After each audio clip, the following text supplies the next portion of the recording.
Balita ko may mga bahay na nabagsakan ng puno sa Cebu. May nabagsakan din ng puno sa Cavite. Balitang hatid ni Nico Wahe. Sa kuha ng CCTV sa General Trias City sa Cavite, dumaraan ang ilang tricycle sa kalsada ng Barangay San Francisco. Maya-maya lang, nabuwal ang isang puno, nabagsakan ng isang tricycle. Patay ang driver na si Abelardo Adriano.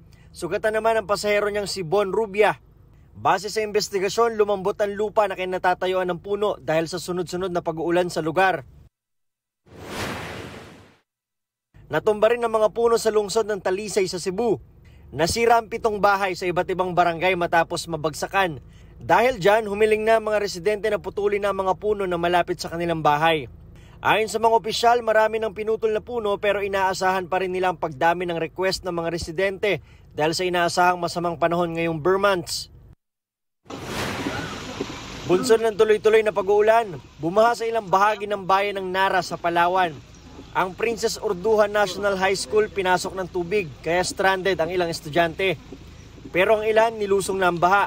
Ayon sa PDRRMO, umapaw ang tubig sa mga irigasyon sa lugar kaya bumaha. Wala namang kinailangang ilikas dahil humupa na rin ang tubig. Yan ang balita ko, Nico Wahe ng GMA Integrated News.